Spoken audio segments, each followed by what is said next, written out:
And he brought really a sham lawsuit, which wasn't a legitimate settlement. You can't negotiate with yourself. You sue your own government. You're basically negotiating with a guy you put into office who was your personal attorney beforehand. And it's no surprise that they cut this deal, which is, I think, one of the most corrupt things a president can do. There's never been a president in the history of our country that would have ever even tried this. This is so outrageous. The fact that he's really the deal in here for him is the one that it was the question you asked of the speaker. You know, basically no audits for his tax activities prior to the settlement. We know that he'd actually, from those returns, didn't pay taxes.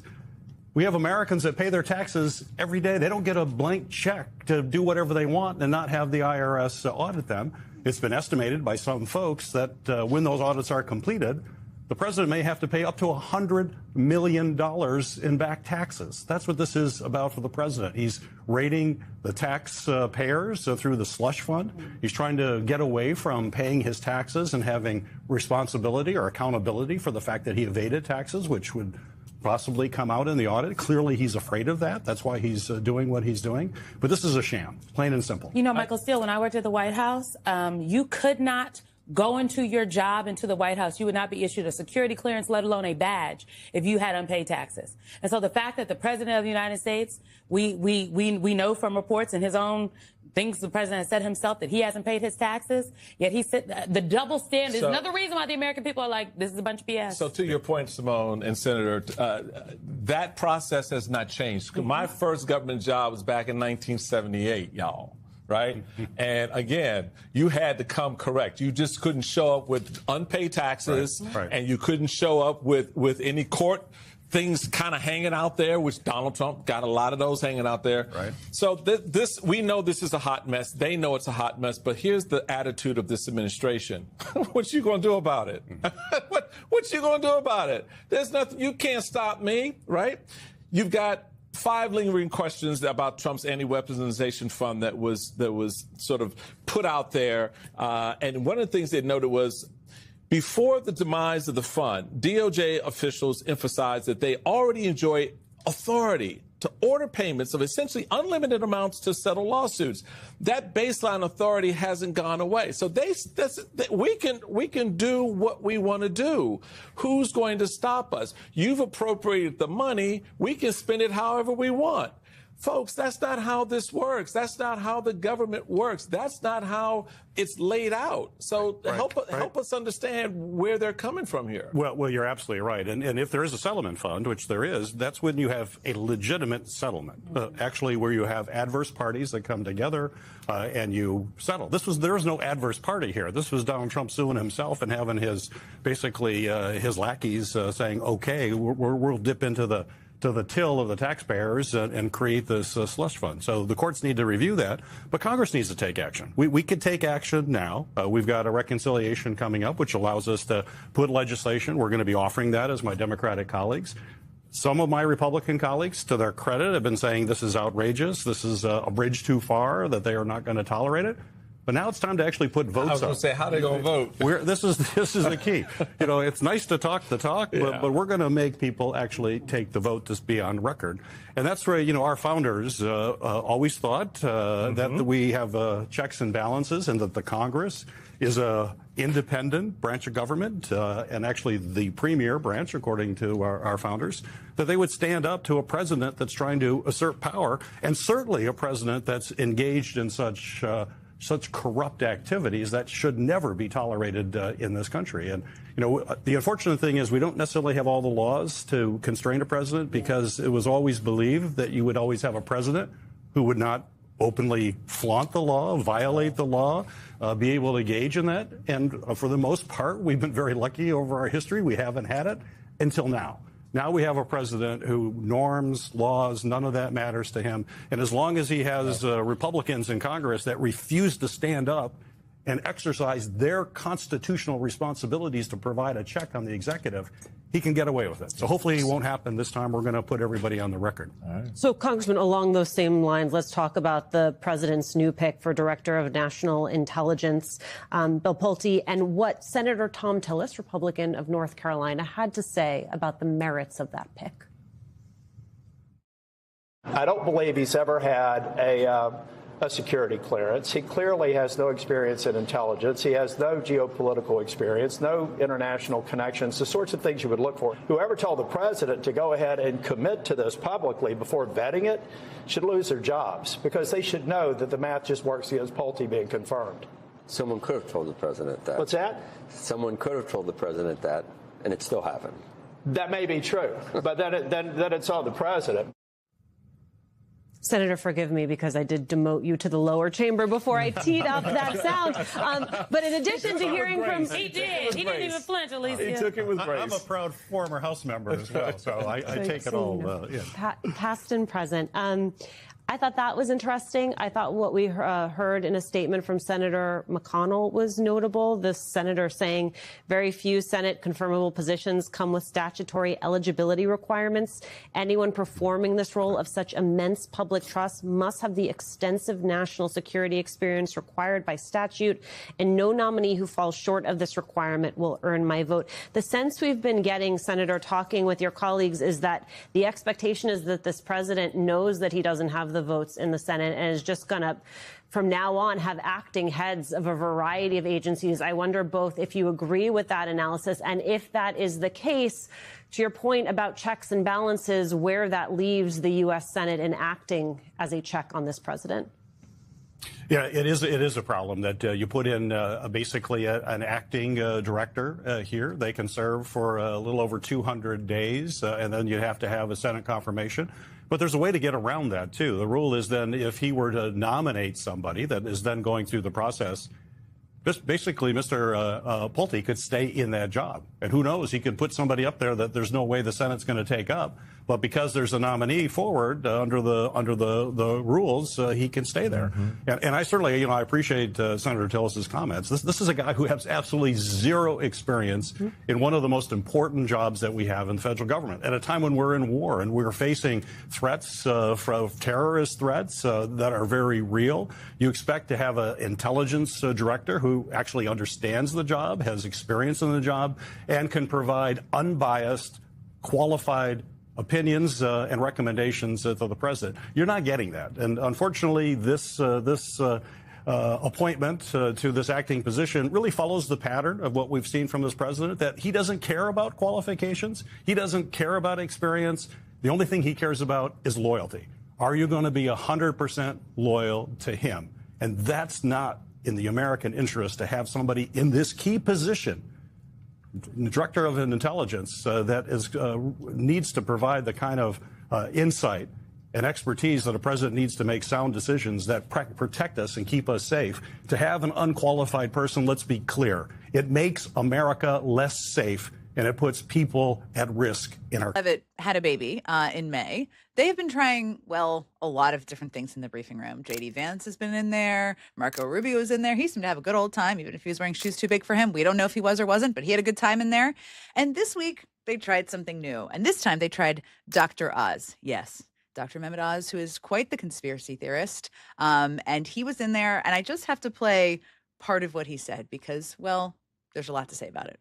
If the president's in such perfect health, why does he keep coming back in for checkups? I think he likes the results. He does really well. He aces the test every single day. I mean, first of all, good question. Second, he aces the test. The tests are rigged. They're state-run media tests. You can call them whatever you want to call them, but any test of health that says this current president of the United States has the body composition akin to Patrick Mahomes or Tom Brady, I don't know. I wouldn't buy that test. But Dr. Oz, he's not there to be a real doctor. He's just there to be a kiss-up quack. And he's quite good at it. Okay, speaking of things that are driving people a little bananas, there's obviously a lot going on for Trump right now, a lot going on in this country. He is the president of the United States, still to this day currently. And there's a lot of things he could be working on. I mean, cost, a war with Iran that seems wildly out of control. So many things happening that he could address. Yet what makes him absolutely lose his mind? Well, we have seen it recently, and that is the ruling that his name needed to be taken off the Kennedy Center, where it had been put up in gold letters above John F. Kennedy's name. And this made him absolutely lose his mind. So first, there's the judge who ruled, and then there's Trump's screed on Truth Social. And I just have to show you this screen because it is quite something. It's like an essay, but from somebody who's maybe not quite okay. So many words said there, you know. You can read it yourself. It's out there, but shockingly is how it starts. Many, many paragraphs. So he lost his mind. Completely bizarre, not surprising behavior from the president about having his name, his in letters taken off of a building in Washington, D.C. And why does it make him lose his mind? So many things to be said about that. But the person who said it the best, I think, this week is Jon Ossoff, senator from Georgia, who is running for re-election. So I'm going to play you what he said. He's trying to put his face on the money. Did you see that? He's building a monument to himself. But see, Atlanta, he's doing these things now because no one will honor him when he's gone.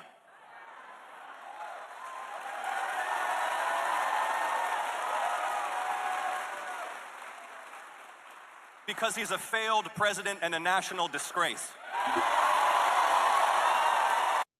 Now, saying someone is a failed president and national disgrace is quite a burn. But saying nobody will honor him when he's gone, I think is actually harsher. That is like a stab in the heart if you're Donald Trump and you care about being remembered and your legacy and your name everywhere and all over things, including the Kennedy Center, which now is going to be taken off of. We're still awaiting that, but that is supposed to be the next step. Okay. Meanwhile, while Trump is losing his mind about having his name taken off of buildings and Dr. Oz is briefing the press, and that's quite a choice that the White House is making. Out in the country, there have recently been a lot of big primary races. And primary races obviously are not the election. The people who win the primary races are not the person who necessarily we know is going to land in office. But it does introduce us to some of the characters and some of the races and how they're going to be set up and what the choice is going to be, which is super interesting. So there were big primary races this past week in California, and some of those election results are still coming in. Basically, in California, two people emerge, and they are the people who will face each other. It's not partisan. It could be two Republicans. It could be two Democrats. It sometimes is a Democrat and a Republican. Often, those are still being counted in a lot of places. That was big this week. Also, Iowa. Huge primary races in Iowa. Now, Iowa is a state that has broken the heart of Democrats for a number of years. Barack Obama did win Iowa twice, both in 2008 and 2012. He won the primary there, or the caucus as it was at the time, which kind of helped him really get to know the people of Iowa. But it has been a largely red state stronghold. I mean, it currently has two Republican senators. It has a Republican governor. All of the House congressional seats are represented by Republicans, and the two bodies of the state legislature are run by Republicans, are Republican led. So basically, there's not many Democrats who are in leadership positions. One of the people who is in a leadership position is a guy by the name of Rob Sand, who is the state auditor of the state of Iowa. He looks so young, but he has been the state auditor. He's been elected statewide a couple of times. And he's super interesting for a range of reasons. One, he never holds back. He talks like a normal person.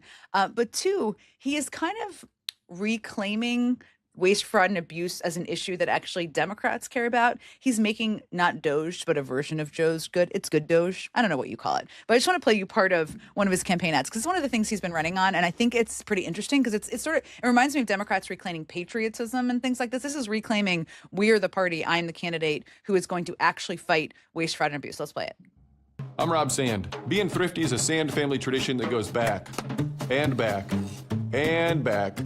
That's why as state auditor, I created new efficiency programs to save your tax dollars and uncovered record amounts of misspent tax money. Then politicians changed the law, taking away my power to protect your tax money. It's wrong. As governor, I'll bring back accountability and make jail mandatory for stealing tax dollars. You should never be in the dark about your tax money.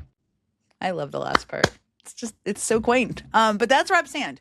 He has probably the best shot Democrats have had at winning the governor's race in Iowa in a very long time. And he could help lift up the rest of the ticket. And that could include, there's also going to be a very competitive Senate race I'm going to get to in a moment. And it could include House congressional races, which are not ones that necessarily Democrats are betting on in trying to get the handful they need to win back the House and win back Congress. But they will be in play. And that's a very interesting thing. Given, again, Trump won this state the last three presidential elections, and he won by more than a dozen points in the last presidential election. But guess what? Things like tariffs, things like cutting rural health care, things like rising and skyrocketing gas prices, the impact of all of those policies on farmers, on agricultural communities, on the cost of fertilizer. People don't like that in Iowa. And so they vote on things like that. So it gives a real shot. Now, I want to get into the Senate race because this is really interesting because this also happened this week. Now, on the Democratic side, there's a guy by the name of Josh Turek who is super compelling. He was born with spina bifida because his dad was in the military, was exposed to Agent Orange, He has been in a wheelchair, therefore, his whole life. He discovered basketball, wheelchair basketball, when he was a kid, and he actually played in the Olympics and the Paralympics in wheelchair basketball. Super interesting. He had a lot of support from veterans organizations and quite a bio. He basically talks about how it helped him understand people struggling with anything from economic challenges to the healthcare system. And, it feels very real coming from him. So that's the Democrat. Now, on the Republican side, there was a guy who was supposed to win, or that was the speculation, by the name of Randy Feenstra, who had primaried Steve King. Remember Steve King? Steve King. He was a congressman for a long time in the western part of Iowa.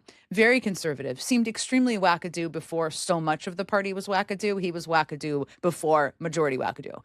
And he was wackadoo because he was a guy who was pushing white supremacy, white nationalism. I mean, in some ways, he'd fit right into today's MAGA Congress. But Randy Feenstra primaried him, beat him in the primary, and is therefore a member of Congress. So he runs in this, and Donald Trump endorsed him.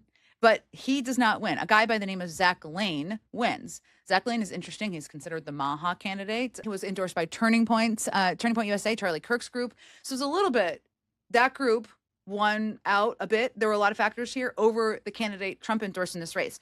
But Zach Lane is going to face Josh Turek, again, the guy I just mentioned and described, in the race for Senate. And that race is very much in play. It could be part of the path to winning back 4 seats for Democrats. And that is interesting given the history here. Okay.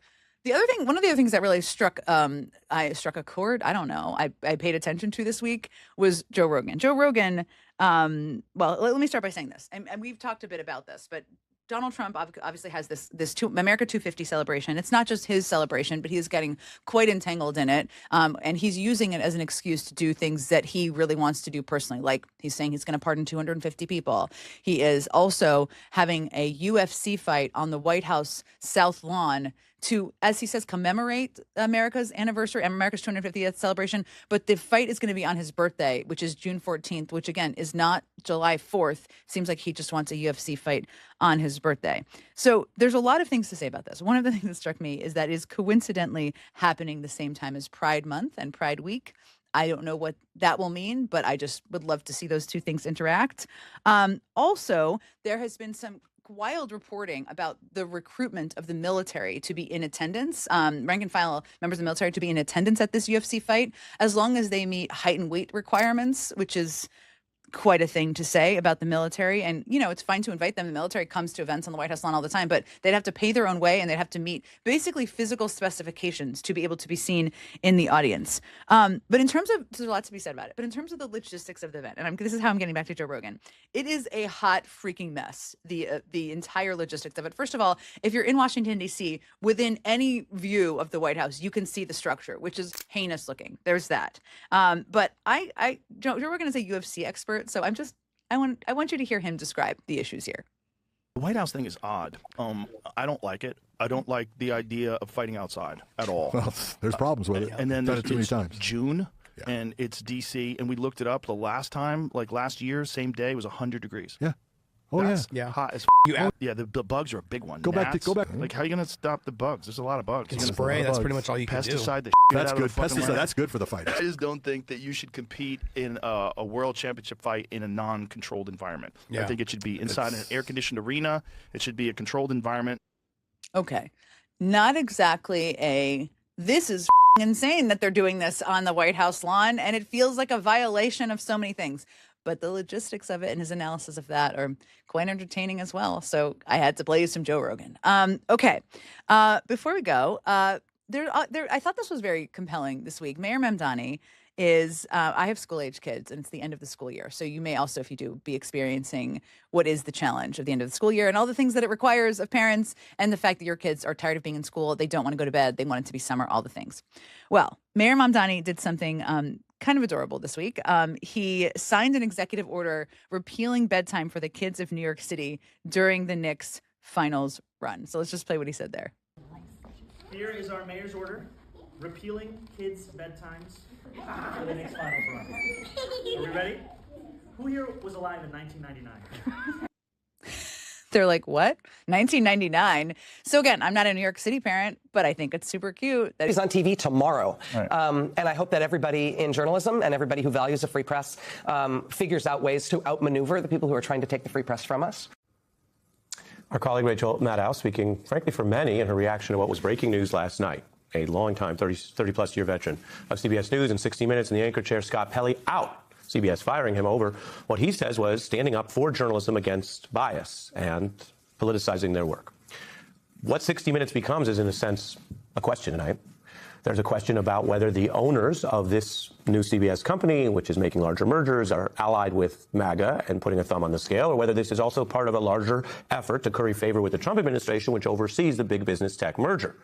Pelley, who is as credible as they come when you look at his long tenure of independent reporting, including from war zones and multiple administrations, says CBS News management instructed him to inject falsehoods and bias into a politically sensitive story.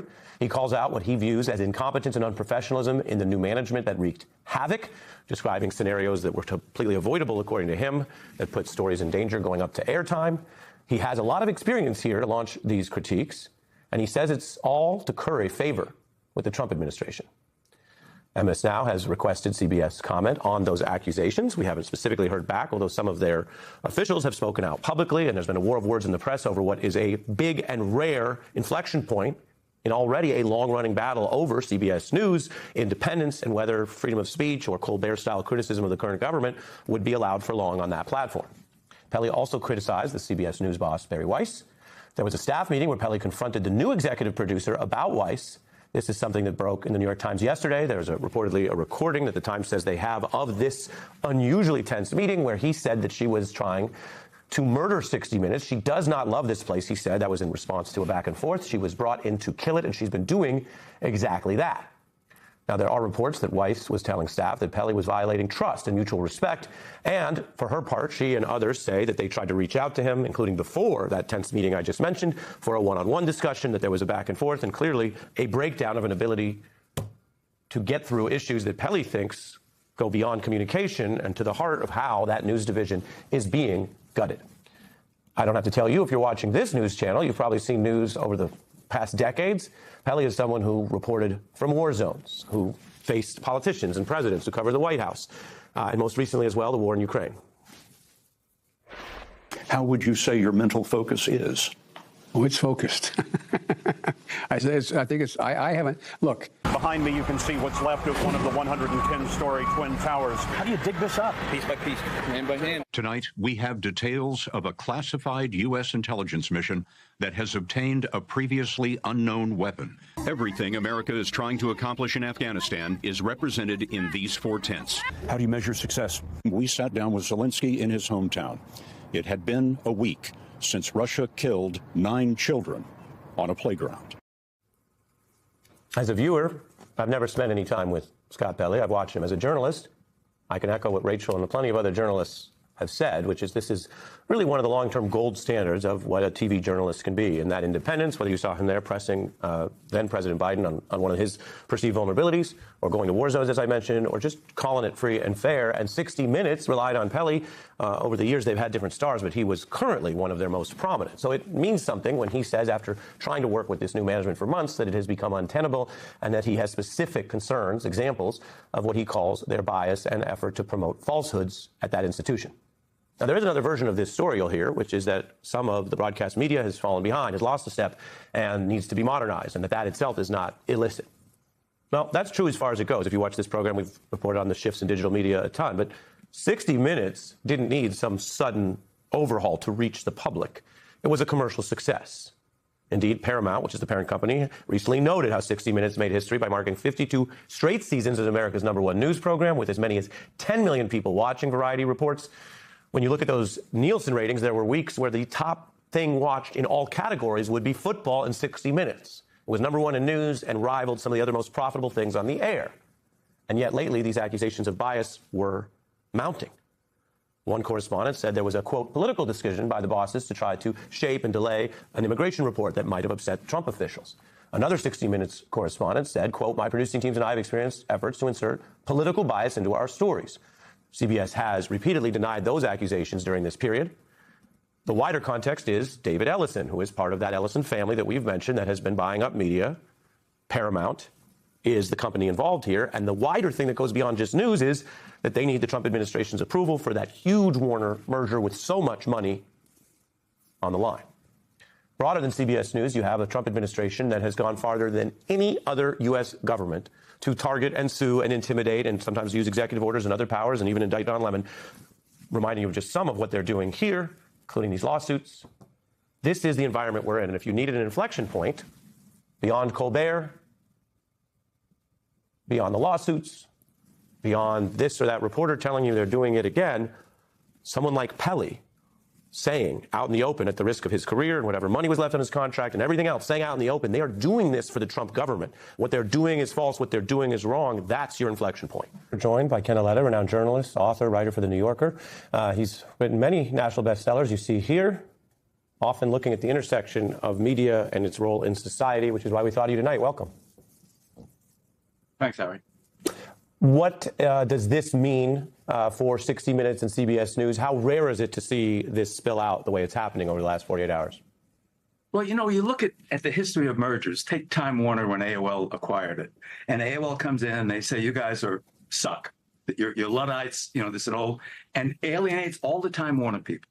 Something similar has happened right here. The people from Paramount are coming in, Harry Weiss coming in and saying, you guys suck.